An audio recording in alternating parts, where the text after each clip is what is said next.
भारतीय संविधान अपने प्रस्तावना में हम भारत की लोग कहकर भारत के हर लोगों को समानता का अधिकार देता है। न्यायपालिका से लेकर विधायिका और कार्यपालिका, इन सबों को कार्य विशेष के उद्देश्य से कुछ विशेष अधिकार दिए जाते हैं, लेकिन इसलिए नहीं कि वे अधिकारों का दुरुपयोग करें। और खासकर जब ऐसे अधिकारों का न्यायपालिका के द्वारा दुरुपयोग हो जाता है, तब यह एक बड़ा विप्लव के रूप में हमारे समाज के समक्ष आता है। क्योंकि एक व्यक्ति को दी गई सजा किसी एक व्यक्ति से जुड़ा हुआ नहीं होता है, बल्कि उसके साथ उसका पूरा परिवार होता है, पूरा समाज होता है, और इस तरह से समाज के बाद राज्य और देश हर कोई उससे प्रभावित होता है। बीते दिनों न्यायपालिका में इस प्रकार की प्रवृत्ति बढ़ी थी कि वो किसी मामले की सुनवाई के दौरान लीक से हटकर कई प्रकार की ऐसी टिप्पणियां कर देते थे जिससे न्यायालय की बद पीट जाती थी, और यह सब सुप्रीम कोर्ट में होता था। लेकिन जब से चीफ जस्टिस सूर्यकांत ने पदभार संभाला है, वे लगातार ऐसी तमाम गड़बड़ियों को ठीक करने में जुड़े हुए हैं, और उनके समक्ष यह दोहरी जिम्मेवारी बनती है कि न्यायपालिका की साख भी बचाई जाए, और सबसे बढ़कर कानून की साख, जिसके रखवाले के रूप में वे आते हैं, उसकी साख बचाई जाए। और इसलिए जस्टिस सूर्यकांत ने कई जगह पर इस बात को कहा है कि जस्टिस डिलेड, जस्टिस डिनाइड नहीं, बल्कि जस्टिस डिस्ट्रॉयड है।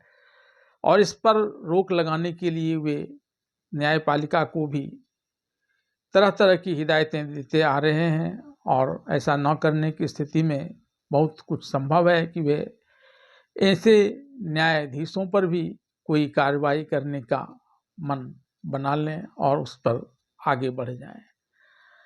अंग्रेजों के ज़माने में न्यायपालिका पूरी तरह से पक्षपातपूर्ण होती थी, और उसके निर्णय भारतीयों में भय पैदा करने के लिए होते थे, ताकि वह भारत को लंबे समय तक गुलामी की जंजीर में जकड़े रह सकें।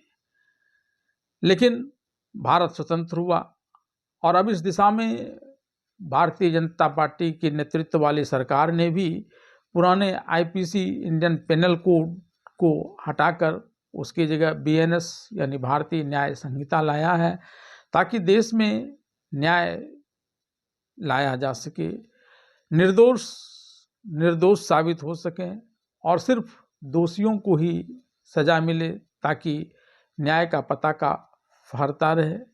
ऐसा नहीं कि मनमाने ढंग से न्यायाधीश या पुलिस सब कोई मिलकर निर्दोषों को ही फंसाते रहे। और इस समय एक पुराना मामला काफ़ी तुल पकड़ता चला जा रहा है, जो महाराष्ट्र से जुड़ा हुआ है, और इसके बारे में मैंने पहले भी खबर बनाई है कि किस प्रकार से पुलिस ने मनमाने पूर्ण रवैये से एक गरीब परिवार को एक डकैती और बलात्कार के मामले में फंसा दिया, और फिर सत्र न्यायालय से लेकर उच्च न्यायालय, और उच्च न्यायालय से लेकर सर्वोच्च न्यायालय तक के कुछ न्यायाधीशों ने ऐसे फैसले दिए जिसकी वजह से कई परिवार के सदस्य 12-13 वर्षों तक फांसी के साए में झूलते रहे। और जब एक बार फिर से संविधान के संसद के न्यायालय के उच्च पीठ ने इस मामले को पूरी तरह से गलत मानते हुए उन सबको बाइज्जत बरी कर दिया, और इस प्रकार की बातें कही कि इन लोगों को ऐसे मौत के साए में ढकेलने के लिए जो जिम्मेवार पुलिस पदाधिकारी और अन्य लोग हैं, वे अभी भी स्वतंत्र रूप से घूम रहे हैं। इशारा साफ है कि ऐसे जिस फैसले के लिए मजमून तैयार करने वाला पुलिस हो, या उसके मजमून को ही सब कुछ मानकर न्याय देने वाला न्यायाधीश हो, हर किसी के ऊपर कार्रवाई होनी चाहिए। और ऐसे में यह मामला अब खासा चर्चा में आ गया है। यद्यपि इस पर 2019 में ही फैसला आ गया था, जिसमें उन लोगों को बरी किया गया था और इस प्रकार की बातें कही गई थी। चीफ जस्टिस सूर्यकांत न्यायपालिका को लोक प्रहरी बताते हैं और लोक प्रहरी के रूप में कोई लोक सेवक, चाहे वह पुलिस का पदाधिकारी हो, चाहे कार्यपालिका का कोई पदाधिकारी हो, या फिर माननीय न्यायाधीश ही क्यों न हो, वे सभी इसकी जद में आते हैं। और अगर इस लोक प्रहरी को ऐसा प्रतीत होता है कि गलतियां उन लोगों से भी की गई हैं, उन लोगों से की जा रही है जो संविधान के अंतर्गत विशेष अधिकार पाए हुए हैं, तो कार्रवाई से वे भी नहीं बच सकते। भोपाल में सीजेआई ने एक हाई कोर्ट के जजों के साथ एक कॉन्फ्रेंस में भी सुधार को लेकर कई बातें कहीं। आइए उस पर डालते हैं विस्तार से एक नजर। भोपाल कॉन्फ्रेंस में सीजेआई की मौजूदगी में न्यायिक रोड मैप तय किए गए। 7 साल तक की सजा वाले मामले को प्राथमिकता से निपटाने पर जोर दिया गया और मीडिया ट्रायल पर भी चर्चा हुई। चीफ जस्टिस ऑफ इंडिया और सुप्रीम कोर्ट 25 राज्यों के हाई कोर्ट के चीफ जस्टिस ने न्यायिक प्रक्रिया को और अधिक व्यवस्थित कर न्यायिक प्रकरणों के निराकरण पर जोर दिया है। भोपाल में हुए न्यायाधीशों के सम्मेलन में 7 साल तक की सजा वाले अपराधों के मुकदमे को प्राथमिकता देकर लंबित मामलों से निपटने के लिए एक रणनीतिक रोड मैप तैयार किया गया है। इसके साथ ही मीडिया ट्रायल और राज्यों की बार बार मुकदमेबाजी कम करने पर भी कॉन्फ्रेंस में वार्ता हुई। राष्ट्रीय न्यायिक अकादमी द्वारा भोपाल में उच्च न्यायालयों के मुख्य न्यायाधीशों के लिए आयोजित 2 दिवसीय सम्मेलन का केंद्र बिंदु एकीकृत कुशल और जन केंद्रित न्यायपालिका का निर्माण था। भारत के मुख्य न्यायाधीश न्यायमूर्ति सूर्यकांत और सर्वोच्च न्यायालय के वरिष्ठ न्यायाधीशों के मार्गदर्शन में हुए इस सम्मेलन में प्रशासन के संस्थागतकरण और एक राष्ट्रीय न्यायिक नीति के निर्माण पर वार्ता की गई। इसका उद्देश्य न्यायिक शासन को पारंपरिक मॉडल से एक रणनीतिक डेटा आधारित प्रणाली में परिवर्तित करना है, लेकिन यह ध्यान रखना है कि उच्च न्यायालय आधुनिक कानूनी मांगों की जटिलताओं से निपटने में सक्षम हो और साथ ही देश भर में संस्थागत अखंडता बनी रहे। अकादमी के निदेशक द्वारा धन्यवाद प्रस्ताव के साथ इस सम्मेलन का समापन हुआ। न्यायिक प्रक्रिया को सुव्यवस्थित कर मामलों का निराकरण किया जाएगा। इसके लिए रोड मैप तैयार किया गया है। 7 साल तक की सजा वाले अपराधों के मुकदमों को प्राथमिकता देकर लंबित मामलों से निपटने के लिए एक रणनीतिक रोड मैप भी तैयार किया गया है। मीडिया ट्रायल के मुद्दों पर चर्चा हुई और इस बात पर जोर दिया गया कि निर्दोषता की धारणा को संरक्षित करने के लिए न्यायालय में ही मिलना चाहिए।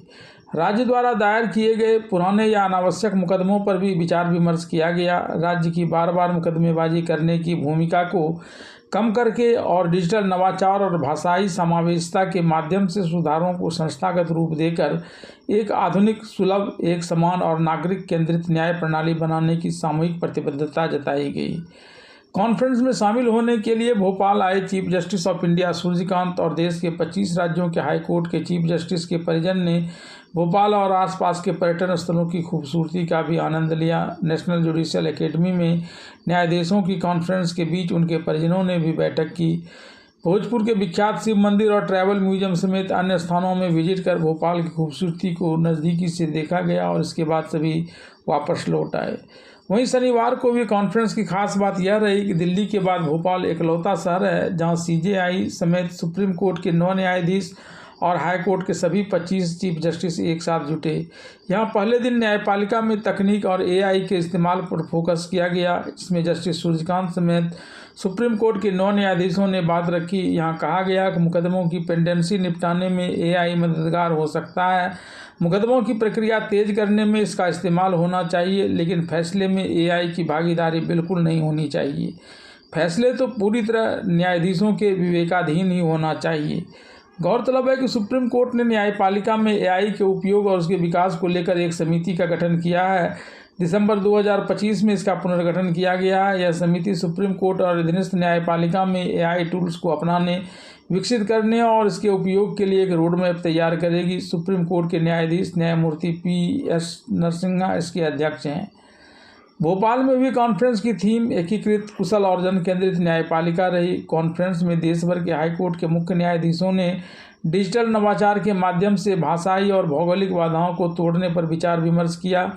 एकीकृत, कुशल और जन केंद्रित न्यायपालिका थीम पर justice J K. Maheshwari, justice B B. Nagarathna, justice P. Narasimha, justice Dipankar Datta, justice Joymalya Bagchi, justice Vipul Manubhai Pancholi ने अलग अलग विषयों पर अपनी बातें रखी। चीफ जस्टिस सूर्यकांत का कहना है कि भारत जैसे विशाल देश में जन केंद्रित न्यायपालिका के लिए तेजी से मुकदमों के निराकरण की व्यवस्था बनाना जरूरी है। इस काम में information communication technology, digital device और आर्टिफिशियल इंटेलिजेंस न्यायपालिका के काम की गति बढ़ाने में बड़ी मददगार हो सकते हैं।